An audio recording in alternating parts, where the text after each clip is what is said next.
আত্মসমালোচনা করি গণমাধ্যমের ভূমিকা নিয়ে, নিজেদের সমালোচনা।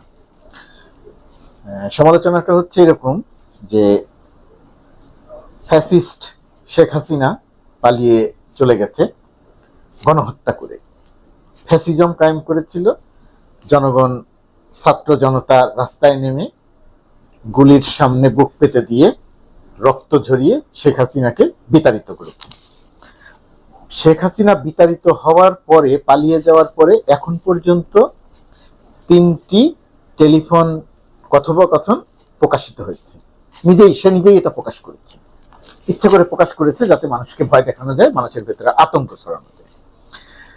আজকের আলোচনার বিষয়টা হচ্ছে যে এই যে শেখ হাসিনা টেলিফোনে যে কথাগুলো বলেছে সেটা নিয়ে আমাদের গণমাধ্যমের যে প্রতিক্রিয়া হয়েছে, সেই প্রতিক্রিয়ার সঙ্গে যদি তর্কের জন্য ধরে নেই যে এই টেলিফোন কথোপকথন শেখ হাসিনার না হয়ে যদি খালেদা জিয়ার হতো, শেখ হাসিনার জায়গায় যদি খালেদা জিয়া থাকতেন এবং খালেদা জিয়া যদি এইভাবে টেলিফোনে তার কর্মী বা নেতাদেরকে নির্দেশ দিতেন, তাহলে আসলে আমাদের গণমাধ্যমের ভূমিকা কি হতো?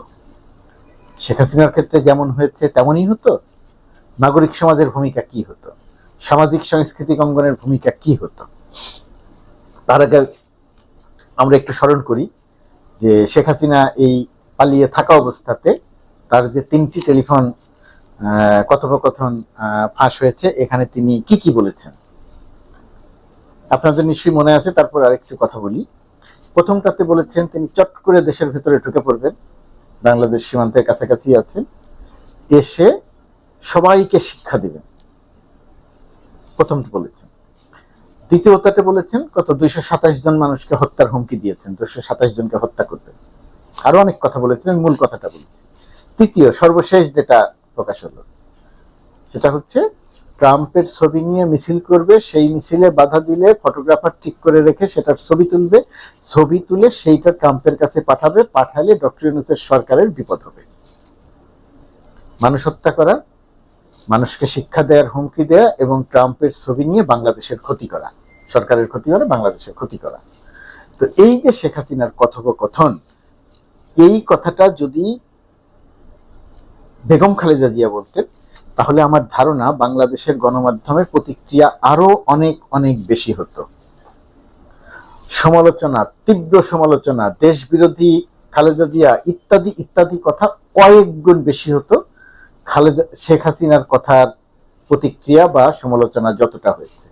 খেয়াল করে দেখবেন শেখ হাসিনার প্রতিক্রিয়াটা, যে শেখ হাসিনা এই যে ট্রাম্পের ছবি ব্যবহার করে যে বাংলাদেশ বিরোধী ষড়যন্ত্র করছেন, একজন জাতীয় পর্যায়ের একজন নেতা কতটা ফ্যাসিস্ট হলে, কতটা দানব হলে সে বাংলাদেশকে নিয়ে এই রকমের চিন্তা বা এই রকমের পরিকল্পনা করতে পারে।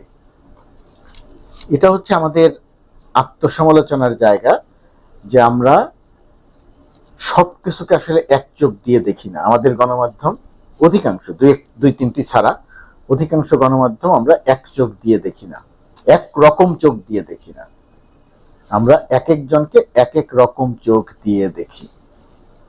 শেখ হাসিনা বাংলা মতো একজন মানুষ, সে বাংলাদেশে চট করে ঢুকে মানুষকে শিক্ষা দিতে চাইছে, মানুষকে খুন করতে চাইছে, ট্রাম্পের ছবি ব্যবহার করে সেটা সেখানে পাঠিয়ে বাংলাদেশের ক্ষতি করতে চাইছে। মানে লক্ষ কোটি টাকা তো দুর্নীতি করেছে। সেই দুর্নীতির টাকা দিয়ে এখন মার্কিন যুক্তরাষ্ট্রে লবিস্ট ফার্ম নিয়োগ করেছে আওয়ামী লীগ, জয় লবিস্ট ফার্ম নিয়োগ করেছে। সেই লবিস্ট ফার্ম দিয়ে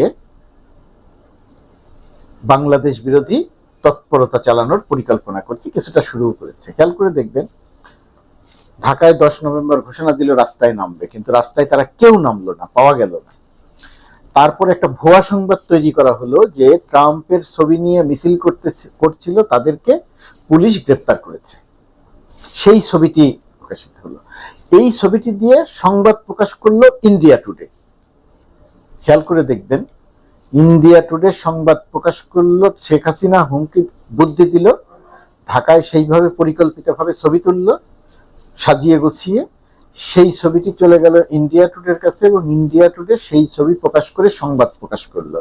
তার মানে হচ্ছে ওই লবিস্ট ফার্মের হাতে এরকম একটি সংবাদ দেওয়ার ব্যবস্থা করলো শেখ হাসিনা ইন্ডিয়া টুডে পত্রিকার মাধ্যমে ওই লবিস্ট ফার্মের কাছে বাংলাদেশ বিরোধী তৎপরতা। তার মানে হচ্ছে যে শেখ হাসিনার এই সর্বশেষ টেলিফোন কথোপকথনটি আমরা যত হাসি রসিকতা করে নিয়েছি, যত দুর্বল চিন্তা করে নিয়েছি, শেখ হাসিনার পরিকল্পনাটা এত এত এত দুর্বল নয়, এত ছোট নয়।